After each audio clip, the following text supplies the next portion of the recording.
What up, YouTube? It's your boy Banks, and we back in the building, you feel me? It's True Talks, cause True Talks, all right? Let's get straight right into it.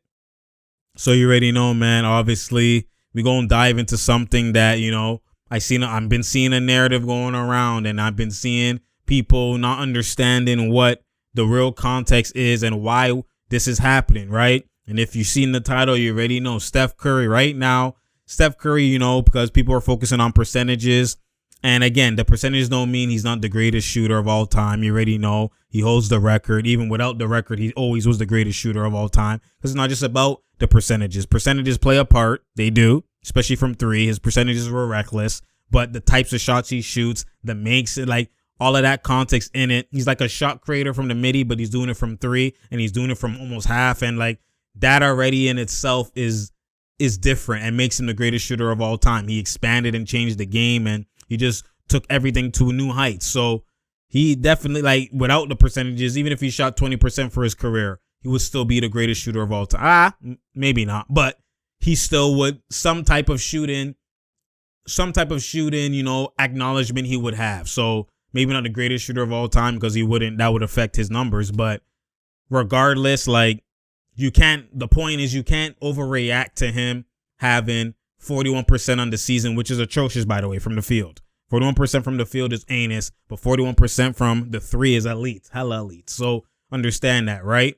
That's why it's 50, 40, 90, right? 40 is elite from three, 50 is elite from the field. Anything, below that, it starts getting worse and worse and worse. 45, 38, 37, 35 is still good from three, from field, 45, you know what I mean? But when you get to 41, when you get to 30 from three, 10% below that high benchmark, that's where it's like his anus, right? 50 from the field. If you're shooting 41, 40 from the field, that's atrocity at its finest. If you're shooting 40 from three, that's elite. And shooting 30% from three, that's atrocity at its finest. So that's where Steph Curry is going into from the field right now. So honestly, that's just, I'm giving context into what these numbers mean, what elite looks like versus what anus looks like, right?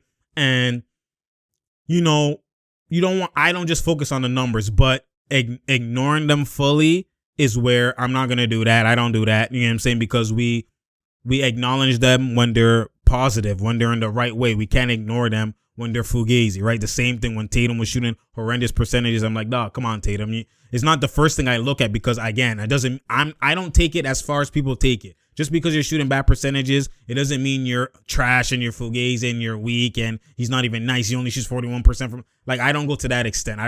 Your ability is what makes you nice, not the percentages. You know what I'm saying? That's the hooper's perspective.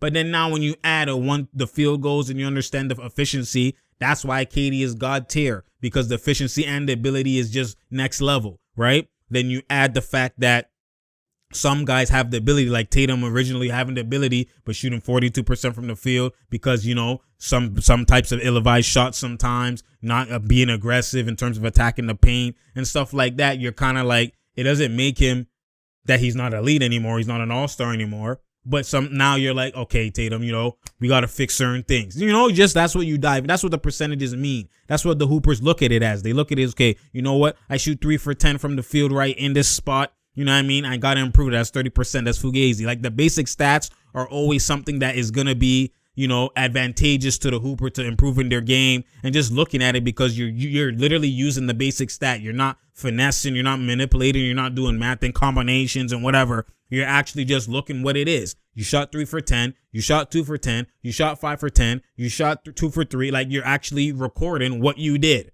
As opposed to the effective field goal percentage where you combine threes, you combine all your percentages, even free throws, and then put it into like, well, now you're doing math, fam. Now, like, that's the hoopers don't respect those categories, those finessing, math, combination, advanced, fugazi categories. Like, no real hooper really respects those. They respect, it's always the GMs and all these other guys that they love those because they don't hoop. You know what I'm saying? The hoopers, yo, what did I shoot from the field? What did I shoot from the free throw line? Okay. What did I shoot from three? Okay. Now you take that, then you add extra context onto it. The context and the deep level advance is from the IQ behind the stats, not from the actual stat. That stat is just basic recording. 1 for 2, 2 for 3. Like, it's basic recording. It's not an advanced stat. But what makes it an advanced stat now is when you go, okay, I'm shooting from the corner 2 for 3. I'm shooting from the free throw line 80 for 150. You know what I'm saying? That's where now it's advanced. Oh, okay. On 80 of those 150, 50 of those were contested. I'm 20 for 30 on contest. You know what I'm saying? Like, that's where you take the basic stat and make it advanced. Or the basic stat, now you look at it, okay, I did 2 dribble pull-ups, I did 1 step back 3, okay, I was 5 for 10, but I had 2 layups, so, you know what I mean, I was 3 for 8 on jump shots. You know, stuff like that. You know what I'm saying? That's where now the context behind the stats is what's advanced. You know what I'm saying? But the stat itself, mans don't care about advanced stats, for real. Like, I'm talking about the effective field goal percentage, the PER, the plus minus, like all them extra shit, that's extra, fam. No hooper really acknowledge those for real, for real. And then it doesn't make you improve your game. It's all these other mans that don't even hoop or mans that just talk the game. They use that to, you know, make points and whatever and try to summarize and, you know, sum up what they see when that's cap. You can't do that. So, you know, when you take those stats, the stats do matter. Don't let mans fool you saying stats don't matter. Don't let mans fool you saying percentages and field goal percentages don't matter. It does matter because the more efficient you are, the better you are. Like, everything translates and it makes you a better hooper, right? You get into the 50, 40, 90 club. Like, that matters to Kyrie. That matters to Katie. That matters to Steph. Like, those things matter to your type of tier you're on, right? So it's not like it doesn't matter. But to use it to only rate a player, that's when you're now becoming a casual and you're becoming fugazi. So now that we passed that, let's dive into Steph and what's really happening, right? For me, it's not necessarily the percentages itself, because this is one of the most atrocious percentages he's shooting for his career. And actually, I think it is. But I dissect into what I've been trying to tell people from time. I look at why is that happening. I don't just look at percentages and just, you know what I mean? First of all, I look at the game first, and then I go to the percentages and it confirms what I already saw from the game. And then now I know, now it's like, okay, I put 2 and 2 together. You don't just go to the stat first and then go to the game. It's reverse order. That's some mans do. But if you really understand the game, right, let's dissect why Steph Curry's field goal percentage has been dropping to this point. 41% right now in the season. That's what he's doing, right? Let's check that. Yeah, 41%, 41.6, 42%. And he's averaging 26 points. Remember, context. Earlier in the season, it was like he started off 40, like 7. Then it dropped to 46, then 44, then like 43 now. Then Draymond been out. It dropped now to 41. So that's, you get what I'm trying to tell y'all? The reason why Curry, if you really look, if you really pay attention, I try to tell people right now, and I tell people from time ago too, Draymond Green is one, like, without Draymond Green, Steph Curry actually wouldn't be the Steph Curry you see right now. And I told people this from, oh my God, what are you talking about? I'm like, not talking about his shooting ability, not talking about all that type of stuff, but the Curry that got unlocked, a lot of it has to do with the Draymond effect. What is the Draymond effect? Not just because he plays defense and all that, like he has intangibles you already know. But the Draymond effect was when David Lee got injured and Draymond Green stepped into the scene. Steph Curry changed his whole play style, which means he's more dependent on Draymond more than if a Kyrie or a Dame was just there. What I mean by that, hear me out, don't just react.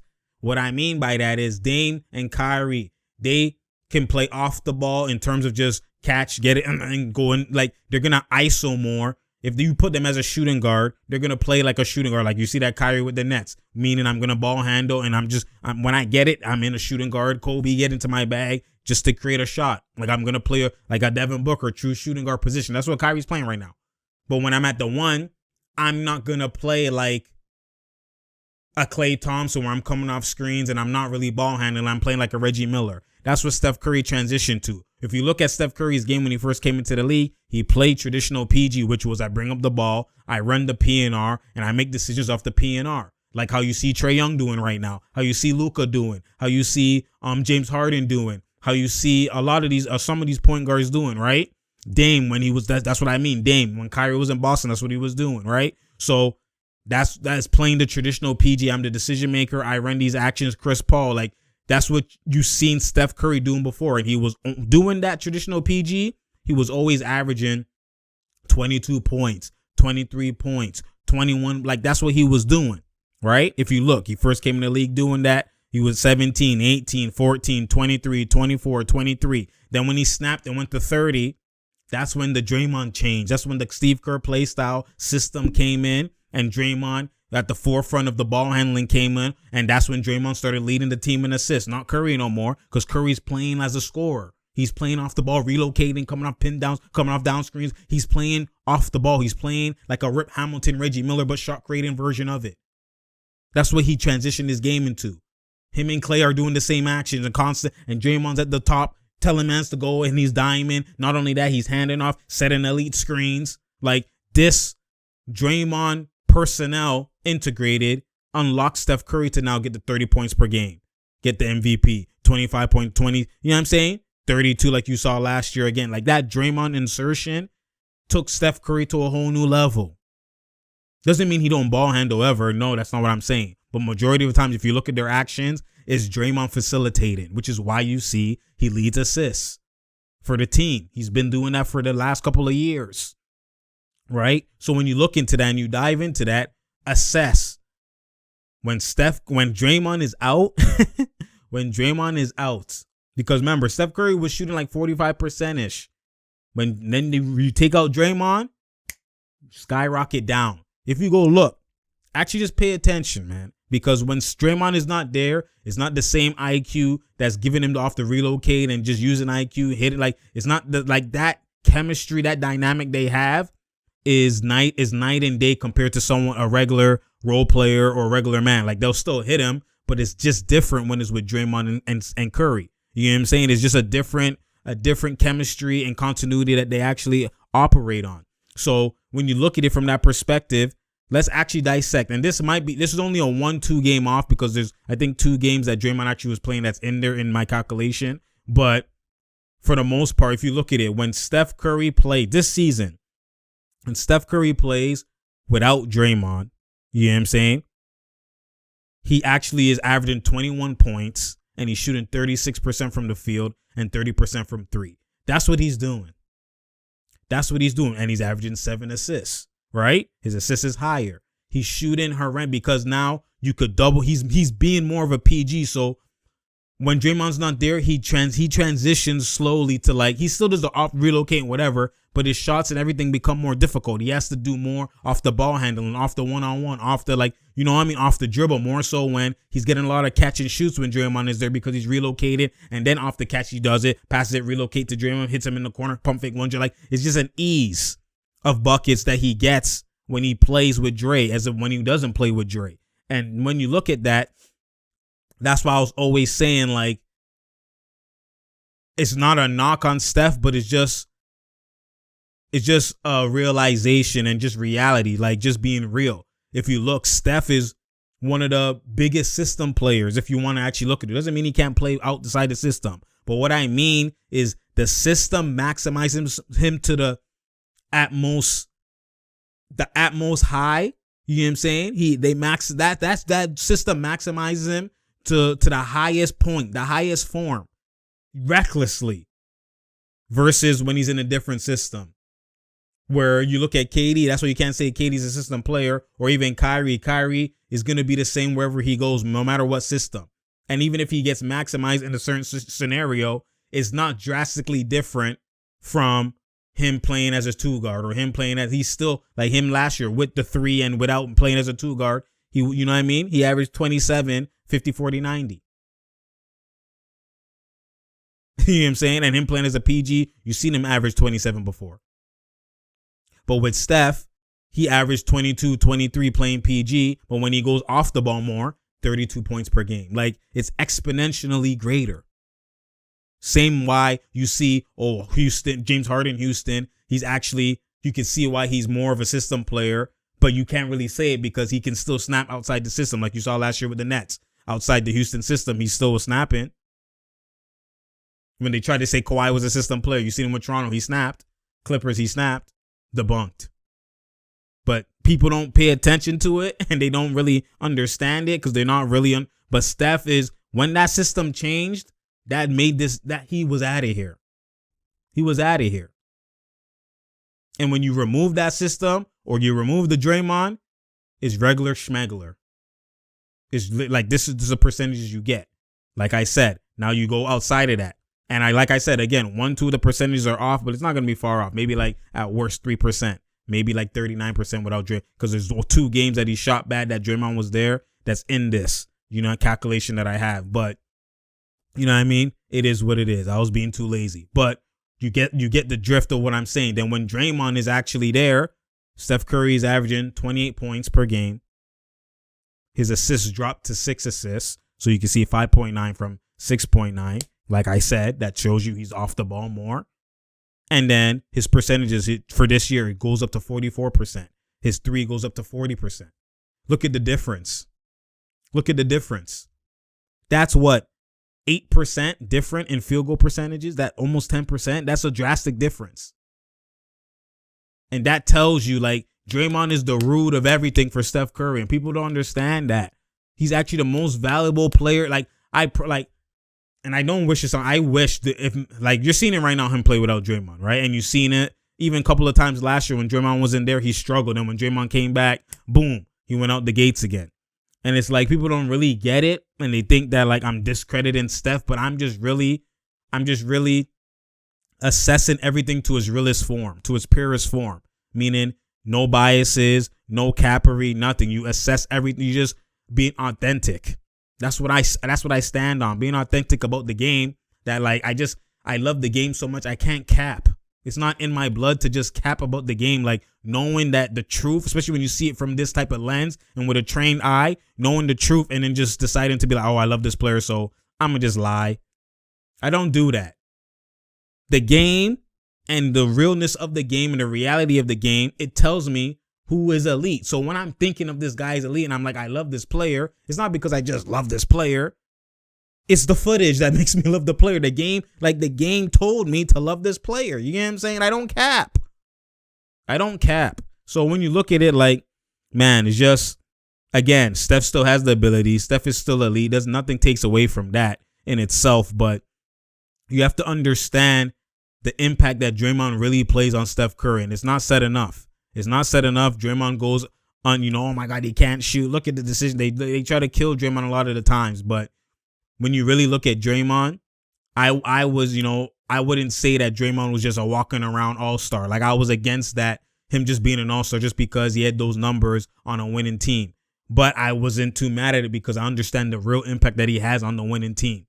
But for an all-star, there's certain criteria I think you should just hit. Like, you can't be like, averaging 10 points, being an all-star, 14, but for Draymond in that scenario, I kind of allowed it because I knew the impact and the winning that they were on. Like, it was reckless. But that was the only negative thing I had against the Draymond archetype, because now you have other guys like CJ McCollum not making all-stars. You know what I'm saying? Like, when you see the stat, like, you know what I'm saying? So, but Draymond should be a defensive player multiple times. He actually should be 3 straight. Like, he's been defensive player time after time after time, right? Because he's a hybrid defender. To me, the importance in this new league, perimeter defense is the new importance. That is the main importance. As I've been said, that perimeter defense should be focused on. You see how rim protectors back then were getting it often, and they were guaranteed getting it, and an odd perimeter defender will get it. It should be reversed now in this new league, because the 3-point shooting, the perimeter defense, locking up these guys on the perimeter is more impactful than locking up in the paint. Locking up in the paint has an impact, but they're like, the 3 is killing more. Like, the paint, yes, it's man scoring the paint, 3s and 2s, whatever, but the 3 is what kills you in this new league. You know what I'm saying? If you lock up the paint, if mans are scoring at the 3-point line, the paint, all your rim protection that you did is absolved. It don't mean nothing. It's irrelevant now. You know what I'm saying? Like, that's what you have to understand. A guy that gets locked up on the perimeter defense, like, you seen PJ Tucker's impact when they thought he locked up KD on the road and stuff like that. Was it because of paint protection? No. When you see, Dylan Brooks lock up Curry in the play-in, was it because of paint protection? No. These perimeter defenders are impacting the game drastically in this new era. It means more. These rim protectors, in fact, are even getting killed. Terrence Mann single-handedly sent the Jazz home from Rudy Gobert, the rim protector guarding him. What are you telling me? From 3s. Like, the rim protector is not the same impact that it has back in the day where the paint was clogged and mans were going to the paint OD. They weren't shooting threes that much. You had bare bigs on the block. Like, that was a complete different, like, it needs to change. So when you add that, the best version of defenders in this league now are guys who can rim protect and guard the perimeter. That's Draymond. That's AD. That's KD. That's Kawhi.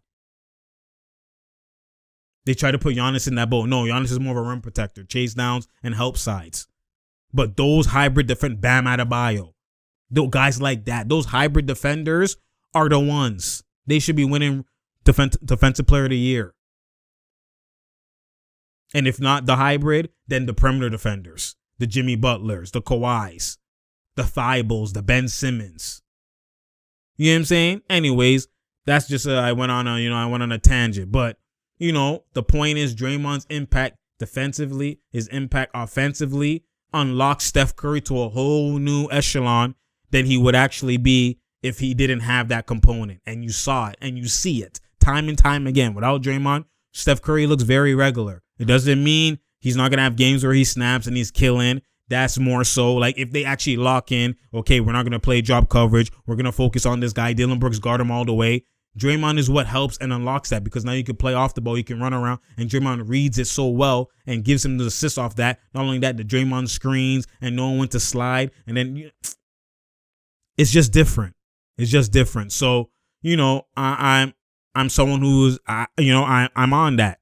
I'm aware of it. I'm someone who's and you've seen Draymond try to give praise on his own about how his impact and stuff like that. But people clown him and they do all that type of stuff. But it is what it is. This is the real reason why Steph's field goal percentage has dropped to this point.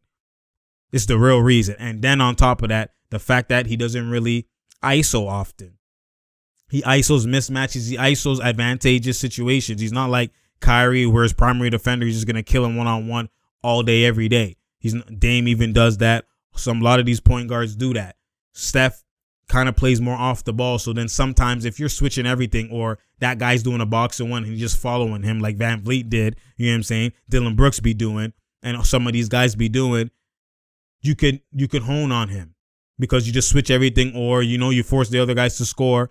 And then the only way to counter switching everything or having a box and one and this guy following him everywhere he goes on all these actions is give him the ball or make him bring up the ball, and he has to go through ISOs. You know what? No more off ball. No more pick and roll where they could just trap me off the pick and roll. Just ISO on an island, I'ma fry him. Steph don't do that. And this is why you see the percentages, and sometimes in these big games, the struggle is just a struggle. And then look at the irony. No screen, nothing, one-on-one. In the game he struggled versus the Rockets. What did he do for the buzzer beater? One-on-one.